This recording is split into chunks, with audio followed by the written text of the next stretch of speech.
शाम हो गई काली काली, अमावस की आई रात निराली। लड़ियां घरों की शोभा बढ़ाती, दिए जला घर आती उजियाली। नमस्कार, मैं हूं आपके साथ प्रगति शर्मा। दीपावली की आप सभी को बहुत बहुत शुभकामनाएं। दीपावली पर न्यू स्टेट आपके लिए लेकर आया है ऐसा शो जिससे आपके घर होगी धन वर्षा, आएंगी खुशियां ही खुशियां। आपको बताएंगे किस राशि के लोगों पर मां लक्ष्मी के खास कृपा बरसने वाली है। साथ ही आपको ये भी बताएंगे कि दीपावली पूजा का पूरा विधि विधान आखिर है क्या। हमारे साथ स्टूडियो में मौजूद हैं आचार्य राज मिश्रा जी। बहुत बहुत स्वागत है आपका। धन्यवाद आपका प्रगति। सबसे पहले आचार्य जी जानना चाहेंगे कि दीपावली का जो ये त्योहार है बेहद ही शुभ माना जाता है, महत्व अपने आप में रखता है। सबसे पहले जान लेते हैं कि दिवाली पर इस बार क्या खास संयोग बन रहा है। देखिए, सबसे पहले तो दीपावली वाकई सबसे सुंदर त्योहार है और ये उस प्रकार का त्योहार है जहां पर मानव नहीं, साधारण मानव नहीं, देवता और दानव तक, देव दनुज नर नाग खग और प्रेत पितर गंधर्व, ये सभी लोग प्रसन्न थे। देव दनुज नर नाग खग प्रेत पितर गंधर्व और बंदों किन्नर रजनीचर कृपा करहु अब सर्व। ये मेरा शब्द नहीं है, ये शब्द था अवधवासियों का। ये प्रार्थना थी अवधवासियों की कि हम सबसे प्रार्थना करते हैं और शास्त्र कहता है कि सर्वस दान दीन सब काहू और जे पावा राखा नहीं ताहू। सभी लोगों ने जो भी उनके पास था श्रद्धा से उसको लुटाया। सभी देवता बहुत प्रसन्न हैं क्योंकि ये वो दिन था जब भगवान ने रावण अतताई दुष्ट का वध करके और 14 वर्ष बाद अयोध्या में वापसी की थी। अयोध्या वासियों ने 14 वर्ष से कोई सुंदर वस्त्र धारण नहीं किया था, किसी प्रकार का उत्सव नहीं मनाया था। सिर्फ एक इच्छा थी कि राजा राम जिस दिन आएंगे, राज सिंहासन पर विराजमान होंगे, उत्सव का दिन वास्तविकता में वही होगा। और एक बात मैं आपको बता दूं, मैं कई कार्यक्रमों में अपने कहता हूं कि हम लोग भी देवताओं से कम नहीं हैं। उसका कारण है इसलिए कि राजा राम इस वर्ष क्षमा चाहूंगा अगले वर्ष अपने सिंहासन पर विराजमान होने वाले हैं और उनके आगमन का जो सुंदर संकेत है वो प्रारंभ हो चुका है। दीपावली पर जब भगवान राम का आगमन होने वाला था तो श्री रामचरितमानस के अंतर्गत गोस्वामी तुलसीदास जी लिखते हैं, सगुन होय सुंदर सफल और मन प्रसन्न सबकेर। सगुन होय सुंदर सफल और मन प्रसन्न सबकेर और प्रभु आगवन जनाव जन नगर रम्य चहु फेर। इस प्रकार की परिस्थिति हुई थी। पहले से ही सुंदर सगुन होना प्रारंभ हो गए थे तो अब भी वही सुंदर सगुन घटित हो रहे हैं। भगवान राम दोबारा से अपने सुंदर सिंहासन पर विराजमान होने जा रहे हैं। इस बार की दीपावली बहुत ही सुंदर है, बहुत शुभ संकेत बन रहा है दीपावली के अंतर्गत। इस बार की दीपावली स्वाति नक्षत्र के अंतर्गत पड़ रही है। स्वाति नक्षत्र आदिशक्ति माता लक्ष्मी का सबसे प्रिय नक्षत्र है। इस बार की दीपावली तुला राशि के अंतर्गत पड़ रही है। तुला राशि शुक्र की राशि है। तुला राशि आर्थिक वृद्धि की राशि है। तुला राशि काल पुरुष के सप्तम अंग की राशि है और ये वही राशि है जो माता लक्ष्मी को सबसे प्रिय राशियों में से एक मानी जाती है। इस बार की दीपावली सौभाग्य योग के अंतर्गत पड़ रही है, यानी ये वो दिन है जिस दिन नवग्रहों की आराधना, भगवान विष्णु, माता लक्ष्मी और भगवान गणेश की आराधना, कुबेर की आराधना आपके सुप्त भाग्य को जगाने वाली होगी, आपके भाग्य में वृद्धि प्रदान करने वाली होगी। तो अगर इस बार के योग की हम प्रगति जी बात करें ना, तो आपके नाम की तरह वाकई इस बार जो दीपावली का पूजन है वो प्रगति प्रदान करने वाला है। जी बिल्कुल, वाकई ग्रहों का ये जो संयोग इस बार बन रहा है अपने आप में बहुत ही अद्भुत है। तो ये भी बताइएगा कि माता लक्ष्मी पूजन का शुभ मुहूर्त इस बार क्या है? इस बार वैसे जनरली ये हर बार देखा जाता है कि जो मुहूर्त होता है पूजन को लेकर के वो बड़ा मुश्किल से मिलता है, कभी छोटा छोटा मुहूर्त मिलता है। लेकिन इस बार अगर मैं रात्रिकालीन मुहूर्त की बात करूं, सायंकालीन मुहूर्त की बात करूं, मैं बहुत सारी डिटेल आपको देने वाला हूं आज मुहूर्त को लेकर के। सायंकाल जो मुहूर्त है 5:27 से प्रदोष काल प्रारंभ हो रहा है। सायंकाल में 5:27 से, मैं भारतीय समय अनुसार बता रहा हूं, इसको ध्यान रखिएगा, 5:27 से प्रदोष काल शुरू हो रहा है और ये रात्रि को 10:30 तक रहेगा। ये रात्रि को 10:30 तक रहेगा। इसी समय पर वृष लग्न भी स्पेशली व्याप्त होगी। तो ऐसे परिस्थिति के अंतर्गत वैसे तो 5:27 से लेकर के और 10:30 का ये मुहूर्त बहुत सुंदर है। उसमें भी जो वृष लग्न व्याप्त होगी, जो सबसे सुंदर मुहूर्त होगा अनुकूल, वो मुहूर्त 5:27 से लेकर के और 7:32 तक, जब तक वृष लग्न व्याप्त होगी, इस समय घर के पूजन के लिए सबसे सुंदर मुहूर्त रहेगा। जी प्रगति जी। बिल्कुल, शुभ मुहूर्त के बारे में हमने जाना, लेकिन एक सवाल मेरे मन में आ रहा है, मुझे उम्मीद है दर्शकों के मन में भी आएगा। राम जी की पूजा की जाती है। राम जब वापस अयोध्या पहुंचे थे तब सब खुशहाली वाला माहौल था, उनकी पूजा करते हैं, लेकिन माता लक्ष्मी की भी पूजा होती है, माँ गणेश की भी पूजा होती है, तो ऐसा क्यों होता है? जी, सबसे पहले तो जब राम जी अयोध्या आए थे, मैं इसमें एक घर के सजावट का बड़ा सुंदर वर्णन आएगा, बिकॉज आजकल हम लोग इलेक्ट्रॉनिक चीज़ों पर बहुत डिपेंडेंट हो गए हैं, मेहनत नहीं करना चाहते हैं, जबकि भगवान की पूजा का नियम है कि हृदय से होना चाहिए। भगवान की पूजा हाथ से ही नहीं होती है, भगवान की पूजा हृदय से होती है। किस प्रकार पहली बार अयोध्या में दीपावली मनी थी और किस प्रकार अयोध्या में सजावट पहली बार हुई थी, श्री रामचरितमानस उत्तरकांड के अंतर्गत गोस्वामी तुलसीदास जी ने कहा है, बंदनवार पताका केतु और सबिन बनाए मंगल हेतु। सभी लोगों ने क्या किया था, अपने घर के बाहर आपको रंगोली जरूर बनानी चाहिए, पुष्पों से बना सके तो बहुत अच्छा है, और हाँ, सब कुछ लगाएं, लड़िया लगाएं, दिया लगाएं, अच्छी बात है, लेकिन आम के पत्तों का बंधनवार बना करके अपने घर के बाहर जरूर लगाएं। पॉसिबल हो तो एक ध्वज, पीले रंग का एक झंडा बना करके अपने घर के बाहर जरूर लगाना चाहिए। ये उस टाइम की सजावट है जब भगवान राम का आगमन हुआ। तब आपने कहा कि भाई गणेश जी की पूजा क्यों होती है, राइट, और लक्ष्मी जी की पूजा क्यों होती है, राम जी का तो आगमन हुआ। सबसे पहले तो इस दिन सभी देवता बहुत प्रसन्न थे। भगवान गणेश हैं या माता लक्ष्मी हैं या सूर्य, कोई भी देवता बहुत प्रसन्न थे। और श्री रामचरितमानस कहता है कि जिनसे जो प्रार्थना की गई उन्होंने वो प्रदान कर दिया। अच्छा, अयोध्या में ये सब कुछ हुआ क्यों था, इस संसार में बवाल होता क्यों है? शायद लक्ष्मी जी एक ऐसी हैं, धन के कारण सभी लोगों के अंदर बवाल होता है, धन के कारण बवाल होता है, और दूसरा बवाल होता है हमारी बुद्धि सही दिशा में काम नहीं करती। अगर हमारी बुद्धि सही दिशा में काम करे तो हमको सही क्या है और गलत क्या है उसकी जानकारी मिल जाए।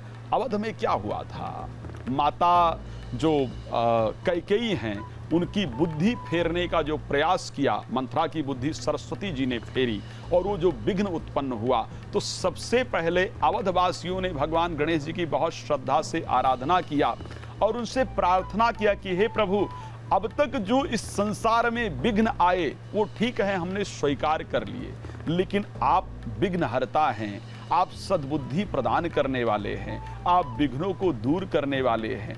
आज हम हाथ जोड़ करके आपका पूजन करते हैं, आपसे प्रार्थना करते हैं। आपके लिए कहा जाता है कि मूक हो ही बाचाल, पंगु चढ़े गिरिवर गहन। आज के बाद हमारे अयोध्या में किसी की बुद्धि इस प्रकार से ना बदले, इस प्रकार की परिस्थिति ना उत्पन्न हो। आज के बाद जो एक बार भगवान राम के राज्याभिषेक में विघ्न उत्पन्न हुआ था, ऐसा विघ्न दोबारा ना उत्पन्न हो, इसलिए गणेश जी की आराधना की गई। और गणेश जी ने आशीर्वाद दिया कि आज के दिन जो मेरी पूजा करेगा मैं उसको सद्बुद्धि प्रदान करूंगा, श्रद्धा से जो पूजन करेगा, और उसके जीवन के विघ्नों को दूर करूंगा। क्यों प्रॉब्लम उत्पन्न हुई? राज्य के कारण, लक्ष्मी के कारण। इस कारण से साथ में लक्ष्मी जी की आराधना की गई कि आप अवध पर ऐसी कृपा प्रदान करें कि आज के दिन जो श्रद्धा पूर्वक आपकी पूजा करे उसका भंडार सदैव बना रहे, उसके घर में धन धान्य की वृद्धि होती रहे। इसलिए गणेश और लक्ष्मी जी की विशेष पूजा होती है। खैर पूजा सभी की होती है, नवग्रह की पूजा की जाती है, तो राम जी के साथ इन सभी की पूजा होती है। जी बिल्कुल। पंडित जी, आपने दर्शकों को मंत्रों के जरिए ये भी बताया कि माँ लक्ष्मी की पूजा करने का विधि विधान क्या है, क्यों पूजा की जाती है। अब आपसे जानना चाहते हैं कि क्या राशिवार कोई ऐसे खास मंत्र हैं जिनका जाप करने से माँ लक्ष्मी की विशेष कृपा बरसती है? देखिए, सबसे पहले इस बार की दीपावली क्योंकि तुला राशि के अंतर्गत घटित हो रही है, तो खैर दीपावली सभी के लिए शुभ होती है, सभी के लिए कुशल होती है, सभी को प्रसन्नता प्रदान करने वाली होती है। लेकिन सबसे पहले आपको बता दूं कि इस बार की दीपावली मेष राशि के लिए, धनु राशि के लिए, तुला राशि के लिए और सिंह राशि के लिए बहुत लाभप्रद है। आपके समस्त मनोकामनाओं को पूर्ण करने वाली होगी ये दिवाली। किस राशि वाले लोगों को आदिशक्ति लक्ष्मी और भगवान गणेश जी की पूजा कैसे करनी चाहिए और क्या उनको श्रद्धा पूर्वक अर्पण करना चाहिए, सबसे पहले हम इसकी जानकारी आपको देने का प्रयास करते हैं। मेष राशि वालों को लाल पुष्प माता लक्ष्मी और भगवान गणेश को अर्पण करना चाहिए। बाकी सारी पूजा विधि से करें, लेकिन ये विशेष आपको अर्पण करना है। इसके अर्पण करने से भगवान गणेश और माता लक्ष्मी की विशेष कृपा प्राप्त होगी। वृष राशि वाले पंचामृत बना करके अर्पण करेंगे। मिथुन राशि वाले कोई हरा फल लेकर के श्रद्धा से अर्पण करें। कर्क राशि के लोग गंगा जल विशेष रूप से भगवान को अर्पण करेंगे, बहुत लाभ होगा।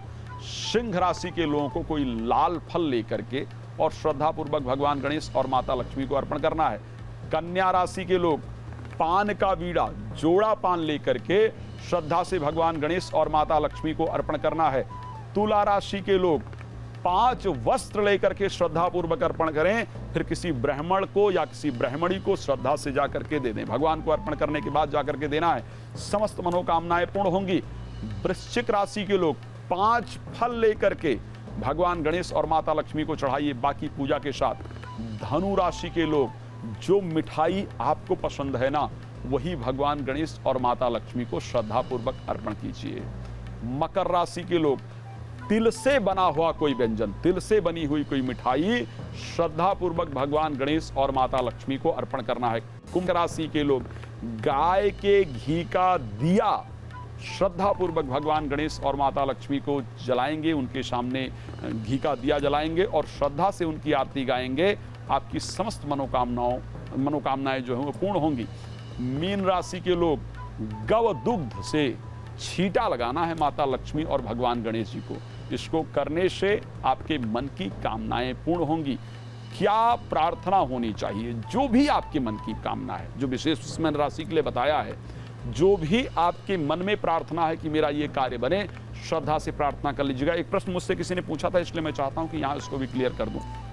लोग पूछते हैं कि जैसे भगवान गणेश लक्ष्मी जी की मूर्ति रखते हैं, तो हमारे लेफ्ट में भगवान गणेश होने चाहिए या लक्ष्मी जी के लेफ्ट में भगवान गणेश होना चाहिए? बहुत लोगों के प्रश्न होते हैं और मुझसे कई लोग पूछा करते थे, मुझे लगा कि थोड़ा क्लियर किया जाए। ये ध्यान रखिएगा, भगवान गणेश जी की मूर्ति जो है वो माता लक्ष्मी के बाएं तरफ होना चाहिए, यानी माता लक्ष्मी हमेशा गणेश जी के दाहिने तरफ रहेंगी। इस चीज को ध्यान रखिएगा। तो इसी प्रकार करके उनको स्थापित करने का प्रयास कीजिए।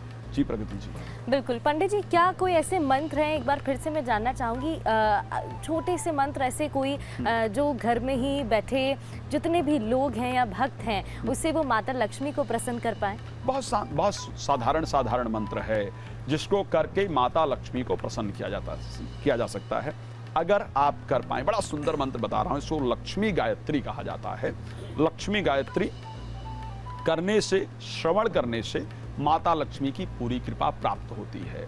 ओम महालक्ष्मी च विद्महे विष्णु पत्नी च धीमहि तन्नो लक्ष्मी प्रचोदयात्। महालक्ष्मी च विद्महे विष्णु पत्नी च धीमहि तन्नो लक्ष्मी प्रचोदयात्। श्रद्धा पूर्वक इस मंत्र का जप करना चाहिए। एक और बात, अगर पति पत्नी, वैसे परिवार के समस्त सदस्य एक साथ बैठ करके श्रद्धा से पूजन करें, ये बहुत महत्वपूर्ण है, लेकिन लक्ष्मी पूजन ही इस प्रकार का विधान है जहां पर पत्नी दाहिनी तरफ बैठ करके, यानी पति के दाहिनी तरफ बैठ करके पत्नी भगवान गणेश और माता लक्ष्मी की श्रद्धा पूर्वक पूजन करे। कोई ब्राह्मण यदि आपके घर में पूजन करा रहे हैं, कई बार ऐसा होता है कि विधियों में कई बार गड़बड़ी हो जाती है, कोशिश करें कि ग्रंथि बंधन करके, जैसे आप घर में पूजन कर रहे हैं, कोई बच्चा इत्यादि, कोई बच्ची इत्यादि आपके घर में है या आपकी बहन कोई भी है, तो एक ग्रंथि बंधन कर दें। पुरुष हमेशा, ये नियम भी है वेद में कि जब भी पूजन करें तो अंग वस्त्रम जरूर होना चाहिए, यानी एक कंधे पर एक गमछा जरूर होना चाहिए। स्त्री का जो पल्लू है साड़ी का, उसके अंदर थोड़ा फूल डाल करके उसमें ग्रंथि बांध करके, पुरुष के अंग वस्त्रम गमछे से ग्रंथि बंधन करके फिर श्रद्धा पूर्वक पूजन किया जाए तो पूजन का बड़ा शानदार लाभ प्राप्त होता है। जी प्रगति जी। बिल्कुल, ये भी बताइएगा, क्योंकि रात में जब हम दीपावली की पूजा करते हैं, माता लक्ष्मी की विधि विधान से पूजा करते हैं, तो ये भी कहा जाता है कि दूध जलेबी का भोग लगाया जाना चाहिए, काफी शुभ माना जाता है। ऐसा कुछ है क्या? देखिए, बिल्कुल शास्त्रोक्त तो नियम ये है कि जो सबसे प्रसन्नता प्रदान, देखो भगवान की पूजा में क्या होता है प्रगति जी, अभी का नियम क्या है कि जब आप कहीं पूजा का सामान लोग लेने जाते हैं ना, तो कहते हैं पूजा वाला घी दे देना। अब सोचो पूजा वाला कौन सा घी, कहीं अलग से थोड़ी ना आएगा। तो वो जो दुकान वाला है ना, वो भी एक बड़ा खराब सा घी रखे होता, सब सस्ता वाला, और वो उठा करके पूजा वाले घी पर देता है। मैं खुद अपने एक दिन की बात कर रहा हूँ। एक दिन पूजा, ऐसे मैं कुछ फ्रूट खरीद रहा था, तो एक व्यक्ति आता है तो कहता है कि मुझे फ्रूट दे दो। तो वो एक अच्छे सेब दिखा, कह रहे हैं यार पूजा के लिए चढ़ाने हैं, कुछ दे दो। तो पूजा वाले अलग से खराब फल उठा करके उसको पकड़ाता है। तो नियम ये है कि जो आपको अच्छा लगता है, जो आपको सबसे पसंदीदा है, आपका सबसे प्रिय है, वो भगवान को अर्पण करना चाहिए।